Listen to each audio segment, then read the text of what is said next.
नमस्कार दोस्तों, आप सभी के लिए लेकर आया हूं मैं आज सावन व्रत की कहानी, जिसे हर कहे तो सेवक को यह कहानी सुनना चाहिए, क्योंकि दोस्तों अब सावन माह आ रहा है और आपके घर भी सुख शांति आ सकती है अगर इस कहानी को आप पूरा सुनते हैं। क्योंकि दोस्तों इस कहानी में बताया गया है हम इंसान को सावन में क्या करना चाहिए। तो कहानी में पूरा अंत तक बने रहें, वीडियो को लास्ट तक जरूर देखें और वीडियो को शेयर जरूर करें और चैनल को सब्सक्राइब कर लीजिए।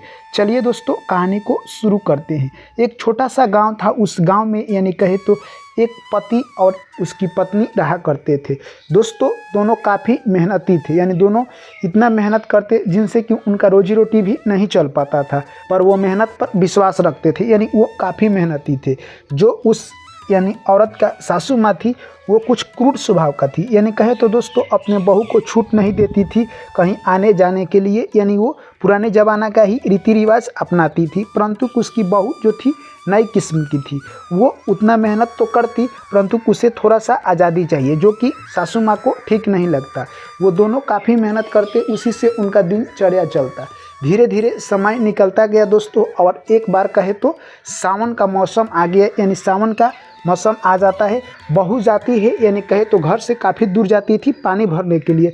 जैसे ही वो पानी भरने के लिए जाती है तो देखती है कि बहुत सारे गांव की लड़कियां यानी भोले शंकर भगवान के दर्शन के लिए जा रही थी। तभी बहू बोलती है कि आप लोग भोले शंकर भगवान के दर्शन के लिए जा रही है, हमें भी चलना है, परंतु हमारी सासू माँ कह रही है कि तुम मत जाओ, मुझे भी जाने का काफ़ी मन कर रहा है। तभी दोस्तों वो लड़कियाँ कहती है कि तुम घबराओ मत भाभी, हम लोग तुम्हारे लिए एक आइडिया निकाले हैं, तुम इसी टाइम पर डेली आ जाना और हम लोग के साथ यानी भोले शंकर की चलकर दर्शन कर आना, और तुम अपने सासू माँ से ये सब बात मत बताना, तुम डेली इसी टाइम पर आ जाना। यह आइडिया कहे तो यानी पतोह को काफ़ी अच्छा लगा और वो उन लड़कियों के साथ में डेली यानी शंकर भगवान के दर्शन करने के लिए सावन भर जाया करती थी। ऐसे ही देखते देखते यानी कहे तो पूरा समय निकल गया, यानी सावन की अंतिम सोमवारी बच गई। अब वो सोच रही है कि डेली मैं इन लोगों की फूल और प्रसाद से पूजा करती हूँ, आज कुछ मुझे भी अपने घर से चढ़ाना चाहिए। उसने सोचा कि मेरे पास तो कुछ नहीं है, मैं घर से कुछ लेकर नहीं आई हूँ। यानी दोस्तों वो कान में यानी कहे तो कानबाली पहनी हुई थी, वही शंकर भगवान को चढ़ा देती है और शंकर भगवान को चढ़ा देती है और सोचती है कि जो मेरे पास था वो मैंने शंकर भगवान को चढ़ा दिया है। अब वो घर चल जाती है। दोस्तों जैसे ही वो घर जाती है उसके मन में शक हो जाता है कि मेरी अगर सासू माँ का ध्यान मेरे कान पर गया तो वो मुझसे ज़रूर पूछेगी कि तुम्हारे कान में क्या जो था यानी कानबाली वो क्या हो चुका। तो वो जैसे तैसे छुपकर घर पहुंच जाती है, सासू माँ की नज़र नहीं जाती है। जैसे ही वो खाना कार कर लेकर सासू माँ को दे रही थी, तभी सासू माँ की नज़र कहे तो उसके कान पर चला जाता है। तो वो बोलती है कि हे पतो, तुम्हारे जो कान में था कानबाली वो क्या हो चुका। तभी उसकी पतोह बोलती है कि हमारे कान में जो कानबाली था, मैं अभी यानी गोबर यानी कहे तो चिपड़ी पात रही थी, उसी में गिर गया और मुझे पता भी नहीं चला। तभी सासू माँ कहती है कि चलो हम लोग चल कर खोजते हैं। वो बहू कहती है कि रहने दीजिए, कल हम लोग खोजेंगे, पर सासू माँ जिद करने लगती है और दोनों जाकर खोजने लगती है। दोस्तों जैसे ही जाकर दोनों वहीं पर खोज रही थी, उनको नहीं मिलता है। अंत में यानी बूढ़ी माँ क्या करती है, एक चिपड़ी तोड़ कर देखती है तो उसी में कानबाली मिल जाता है। बहू भी एक चिपड़ी तोड़ती है, उसी में फिर मिल जाता है। यानी बचा हुआ जो भी वहाँ पर चिपड़ी था उसमें सभी में एक एक कानबाली मिलता गया। यह सब देखकर सासू माँ अचंभित हो जाती है और कहती है कि आखिर ये सब कैसे हुआ, तुम बताओ। तभी यानी कहे तो उसकी पतोह बोलती है कि हे सासू माँ, मुझसे गलती हो गई है, आप मुझे क्षमा कर दीजिए। तभी यानी उसकी पतोह कहती है कि जब आप मुझे पानी लाने के लिए भेजती थी, उसी वक्त मैं अपने गांव के बिटिया के संग यानी कहे तो भोले शंकर भगवान के दर्शन के लिए डेली छुप कर जाया करती थी, और मैं उन्हीं लोग के प्रसाद और फूल से भगवान शंकर की पूजा करती थी, क्योंकि मेरे पास कुछ नहीं था और मैं घर से लेकर आती भी नहीं थी। यानी मैं खाली हाथ आती थी पानी भरने के बहाने, और मैं भगवान भोले शंकर की पूजा यानी सावन माह पूरा किया।